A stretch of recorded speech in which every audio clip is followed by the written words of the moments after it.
Minha namorada me humilhou na frente das amigas, dizendo, o problema é que ele dura menos que uma propaganda do YouTube. Elas explodiram em risadas. Eu não. E foi naquele instante, exatamente naquele segundo, que algo dentro de mim simplesmente desligou. Olá, Reddit. Eu sou o Connor, 29 anos, analista financeiro em Phoenix, Arizona. Conta descartável porque, aqui, qualquer deslize vira fofoca mais rápido do que alerta de calor extremo no verão. A verdade é que aquela frase, aquela piada gratuita, lançada como se fosse apenas mais um comentário bobo entre drinks, não foi um acidente. Não foi álcool. Não foi descuido. Foi escolha. E escolhas contam muito sobre quem alguém realmente é. A noite começou normal, o tipo de sexta-feira que você espera depois de uma semana estressante no escritório, bar movimentado, música alta, gente demais falando ao mesmo tempo. A Ailey, minha namorada havia quase 2 anos, queria comemorar a promoção dela. Eu achava que seria um jantar íntimo, mas quando chegamos, encontrei meia dúzia das amigas dela já sentadas, rindo alto, segurando margaritas coloridas. Eu deveria ter percebido ali, quando ela nem segurou minha mão ao me apresentar, que aquilo não seria uma celebração, e sim uma vitrine. O clima estava leve, até que começaram as brincadeiras sobre relacionamentos. Uma delas, Brooke, perguntou quem ali tinha as melhores histórias pessoais, piscando como se fosse uma piada interna entre elas. Ailey riu, apoiou a mão no meu ombro e disse a frase que desmontou a minha noite inteira. O Connor? O problema é que ele dura menos que uma propaganda do YouTube. As amigas dela gargalharam como se estivessem em um espetáculo de stand-up. Eu fiquei parado. Nem raiva senti. Foi diferente. Foi como se alguém tivesse apagado a luz de um cômodo dentro de mim. Porque quando você ama alguém, a última coisa que imagina é essa pessoa te usando como munição social. Ailey percebeu que eu fiquei quieto e tentou amenizar. Amor, calma, é brincadeira. Todo mundo brinca disso. Mas não era brincadeira.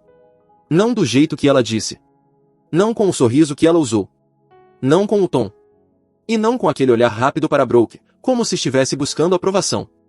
Ali, eu percebi algo profundo. Não era a primeira vez que ela falava aquilo. Era apenas a primeira vez que ela falou na minha frente. Eu fiquei até o fim do jantar, mas meu corpo estava lá sem estar. A comida tinha gosto de papel. Eu olhava para ela e me perguntava, em que momento o respeito saiu pela porta? E mais importante, quando eu deixei isso passar sem notar? Quando estávamos andando até o carro, ela tentou pegar minha mão. Eu tirei devagar. Connor, você vai ficar assim por causa de uma piada. Eu a observei.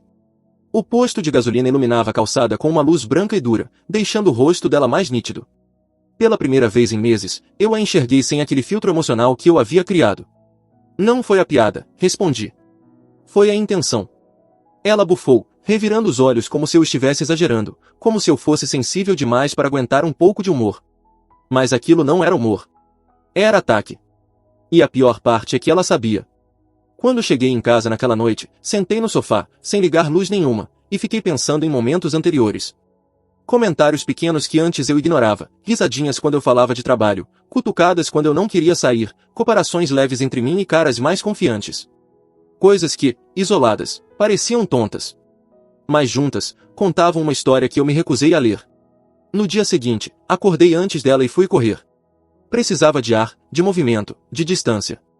O sol ainda estava nascendo quando parei em um ponto alto do parque e fiquei olhando a cidade. Eu percebi algo incômodo. Ailey não ria comigo há muito tempo. Ela ria de mim. E existe uma diferença enorme entre essas duas coisas. Quando voltei, ela estava na sala, sentada de pernas cruzadas, o cabelo preso, segurando o celular numa mão e uma xícara na outra. Precisamos conversar, ela disse.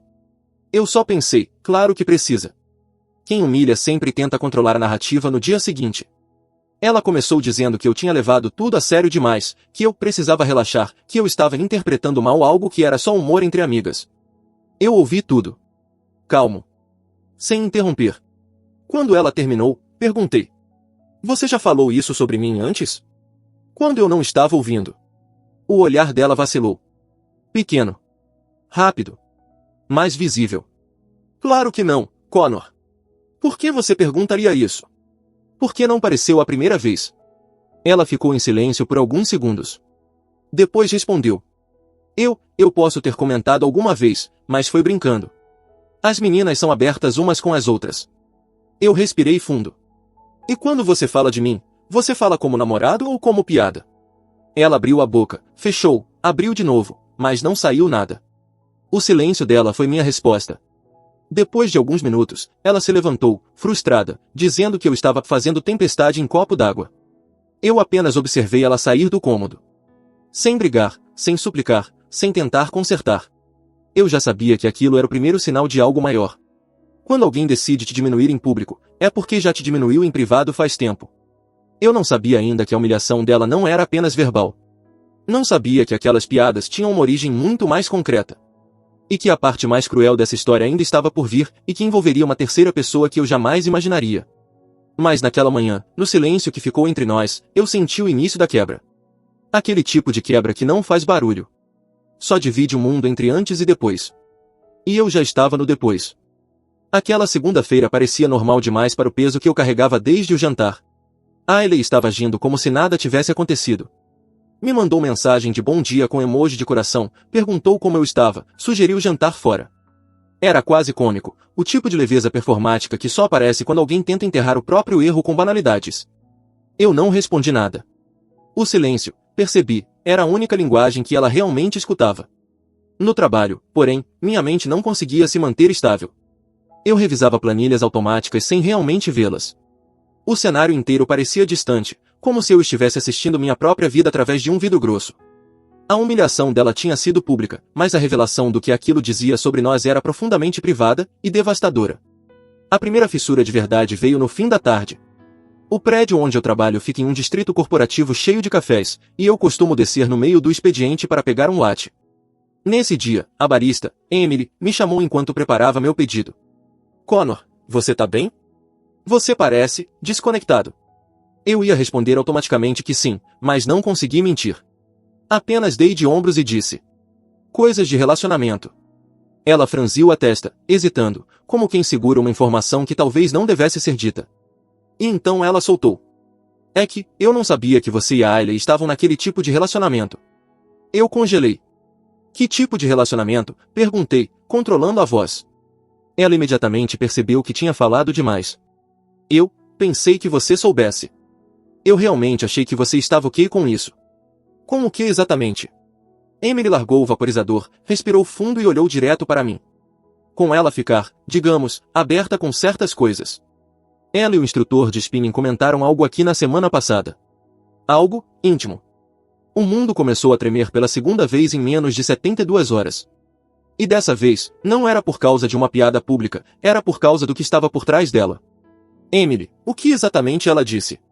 Eu não quero causar problemas, mas ela falou que você era sensível e que ela precisava buscar fora o que não tinha em casa. Eu juro que pensei que fosse um acordo entre vocês. Eu senti o chão ficar oco. Você sabe quem é esse cara? Ela hesitou, então respondeu. Landon. Ele dá aula na academia da 5TH Avenue. Eu conhecia o nome. Ailey já tinha mencionado alguém chamado Landon antes, sempre em tom casual, sempre minimizando, sempre jogando luz para longe do que realmente importava. De repente, o gancho da humilhação pública fez sentido. Aquela frase, aquela exposição sexual diante das amigas, não era aleatória. Era justificativa. Era ela transformando insegurança e culpa em munição social. E, pior, era ela alinhando uma narrativa para se proteger caso eu descobrisse. Voltei para o escritório tremendo. Não de raiva, ainda não, mas daquela lucidez fria que surge quando tudo faz sentido de uma vez só. Eu não queria ser o cara que invade privacidade. Não queria ser o cara que vira detetive. Mas quando o respeito é destruído, a dúvida cresce no espaço vazio que sobra. Peguei meu celular, abri o navegador e fiz algo que eu nunca tinha feito em 2 anos de relacionamento. Entrei no iCloud dela. Ela mesma havia logado meses atrás para sincronizar playlists durante uma viagem, e o login ficou salvo. Eu nunca toquei naquilo antes. Nunca precisei. Quando a página abriu, meu corpo inteiro ficou gelado. Na pasta favoritos, havia prints de conversas com alguém salvo como Ellie. Eu abri a mais recente. Ailey, ele tá tão carente essa semana. Que saco. Ellie, vem aqui hoje à noite. Eu cuido de você. Ailey, se eu sumir, ele desconfia. Ellie, diz que vai dormir cedo para treinar cedo. Ailey, kkkk sempre cai nessa. Ellie, e aí a gente faz direito. Eu senti náusea. Não aquela náusea emocional, era física mesmo. O corpo tentando expulsar aquilo de algum modo. Continuei descendo a tela, mesmo sabendo que cada linha ia ser como um corte maior. Ailey, ele é rápido demais. Ellie, claro que é. Ailey, é por isso que eu preciso de você. Eu fechei o telefone como se fosse uma arma. A humilhação pública dela não tinha sido apenas cruel, tinha sido estratégica. Ela riu de mim na frente das amigas para transformar a traição dela em culpa minha. Para esconder a própria escolha. Para moldar a narrativa em que eu era o problema. Era a tática perfeita. Se ela me diminui socialmente, ninguém questiona o que ela faz quando eu não estou olhando. Fiquei horas sentado no carro, estacionado longe do prédio, apenas respirando. Era estranho, eu não sentia vontade de confrontá-la. Não sentia vontade de gritar, nem de jogar o telefone na parede. Eu só sentia um vazio enorme, silencioso, quase clínico. Quando o sol já estava se pondo, recebi mensagem da Ailey. Ei, amor. Hoje eu saio tarde. Reunião com o time. A palavra reunião parecia radioativa. Eu respondi apenas. Certo. E então tomei uma decisão que mudou absolutamente tudo. Não vingança. Não escândalo. Não explosão. Verificar a verdade com meus próprios olhos. Sem teorias. Sem paranoia. Sem interpretações. Fui até a academia da 5TH Avenue e estacionei do outro lado da rua. O estacionamento estava cheio. Gente saindo suada, outras chegando apressadas, carros passando rápido.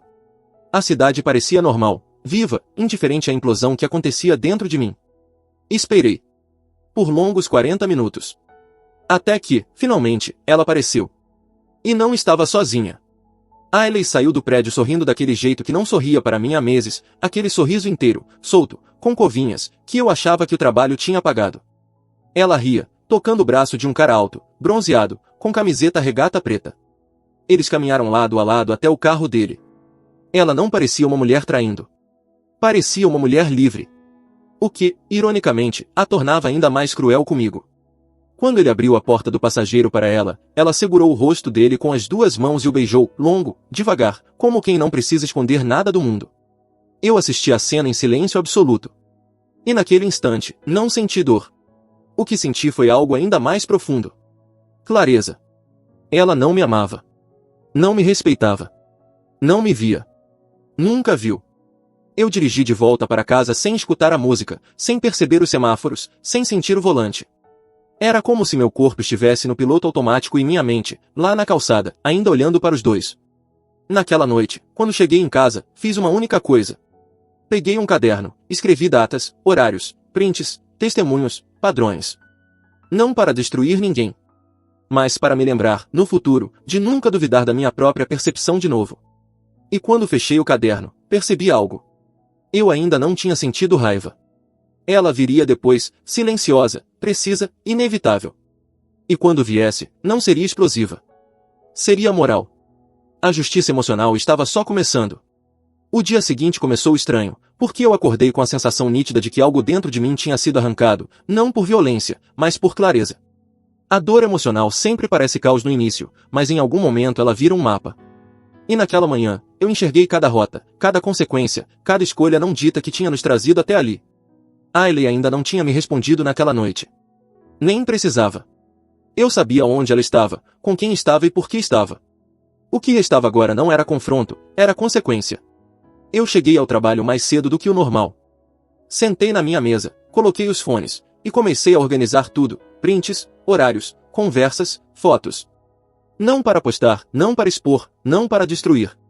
Mas porque eu sabia que ela tentaria inverter tudo quando percebesse que o controle estava escorrendo pelos dedos. A parte mais irônica? Ela ainda achava que estava no controle. Às 10h17, recebi a primeira mensagem dela. Bom dia, amor. Ontem foi puxado. Como você tá? Eu observei aquelas palavras como quem observa uma cobra tentando fingir que é uma corda. Eu respondi horas depois, seco. Tranquilo. Ela tentou ligar 2 vezes. Eu não atendi. No passado, eu teria atendido. No passado, eu teria perguntado se ela estava bem. No passado, eu teria corrido atrás do rastro de afeto que ela deixava cair no chão como migalhas. Mas o passado tinha acabado quando eu vi o beijo. A virada moral não veio com raiva. Veio com um convite. 2 semanas antes do incidente no restaurante, eu tinha confirmado presença em um evento corporativo da empresa onde trabalho, um coquetel grande, cheio de gente importante, clientes, diretores e parceiros. Ailey sabia disso. E, claro, tinha prometido ir comigo. A ideia não era expor nada naquele evento. Eu não sou esse tipo de homem. Mas coincidências acontecem quando a verdade precisa sair. E, naquele caso, a verdade estava correndo atrás dela por conta própria. Por volta das 5 da tarde, ela me mandou mensagem. Ei, lembra do evento hoje? Posso te encontrar lá mais tarde. Tô morta de cansada. Cansada de quê? Do treino com o Landon? Eu respondi. Claro. A parte que ela não sabia era que Emily, a barista que tinha soltado a primeira pista, também trabalhava como freelancer em eventos e tinha sido contratada para servir naquele coquetel. Nós conversamos mais cedo no café, e ela me avisou que estaria lá. Quando Ailey chegou no salão do hotel, já havia uma quantidade enorme de gente, música ambiente elegante e um clima de networking que só existe quando todo mundo finge que não se importa com prestígio. Ela entrou com um sorriso automático, aquele sorriso treinado para impressionar, e veio até mim com um beijo no rosto. O toque dela me deu zero sensação. Era como receber um cumprimento de alguém que você nunca conheceu. Você tá muito quieto desde ontem, ela disse, segurando meu braço. Sim. Ela esperou que eu continuasse. Eu não continuei. Depois de alguns minutos de conversa trivial com colegas, ela se afastou para ir ao bar. Um detalhe comum, não fosse por quem estava lá. Landon. O instrutor da academia. O amante dela. Bonito, forte, arrogante de um jeito que só quem nunca foi desafiado na vida consegue ser. Ele estava no bar conversando com Denise, uma das coordenadoras do evento. Eu reconheci a postura dele de longe. O corpo aberto, o peito estufado, aquele sorriso meio de lado que não era charme, era tentativa de domínio. E Ailey reconheceu ele também. O microsegundo em que os olhos dos dois se cruzaram foi suficiente para eu entender absolutamente tudo sobre eles. Ela congelou. Ele sorriu como quem está prestes a ganhar um prêmio. E eu, ali sentado, vi meu futuro inteiro com ela desaparecer como vapor. Ailey tentou disfarçar, virou para mim com uma expressão exagerada.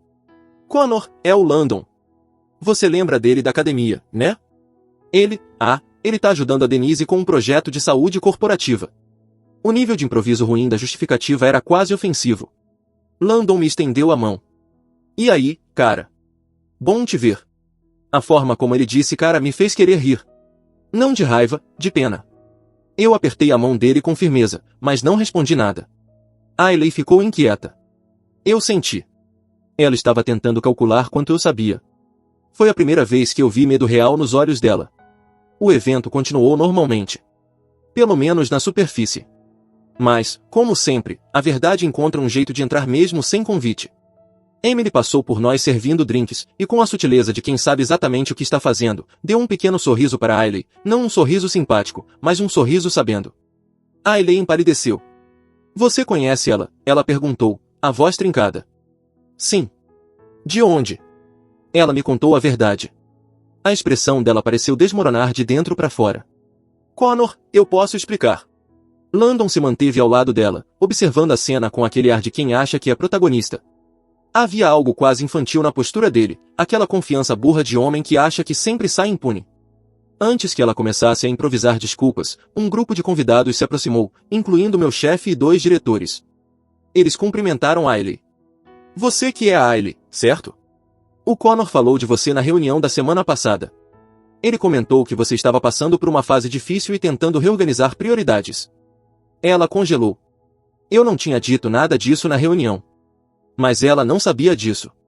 E naquele instante, cada palavra se tornou uma faca silenciosa. Ah, sim, estamos nos ajustando, ela respondeu, quase engasgando. Landon começou a dar um passo para trás, percebendo que aquela narrativa não incluía ele. E então, como se o universo tivesse dado uma piscadinha, Emily voltou com uma bandeja. Alguém deixou isso cair ali na entrada, ela disse entregando um objeto a Ailey. Um cartão de academia. Com o nome Landon Pierce. E a foto dele. Os dois ficaram brancos como papel. Eu apenas olhei para eles. Nenhum grito. Nenhum escândalo. Nenhuma humilhação pública da minha parte. Eu simplesmente disse, olhando para ela. Agora você pode explicar. Para eles. Ela engasgou. Connor, por favor. Landon deu um passo à frente. Cara, isso não é justo com ela. Eu finalmente respondi algo para ele. Ela disse a mesma coisa sobre mim. E, ironicamente, estava certa. Saí da roda. Não dramaticamente. Não abruptamente. Apenas caminhando, como alguém que acabou de recuperar o próprio nome. Ailey tentou me seguir, mas Denise, a coordenadora, sem entender nada, segurou o braço dela. O diretor quer falar com você sobre o projeto que você mencionou. Foi a primeira humilhação pública dela que não veio de mim. Veio do próprio teatro que ela montou. Eu peguei meu casaco, cumprimentei Emily discretamente e deixei o salão. No caminho de volta ao carro, senti algo que não sentia há muito tempo. Paz. Não vitória. Não vingança. Paz. A justiça emocional tinha sido feita sem que eu precisasse levantar a voz. Sem que eu precisasse expor ninguém.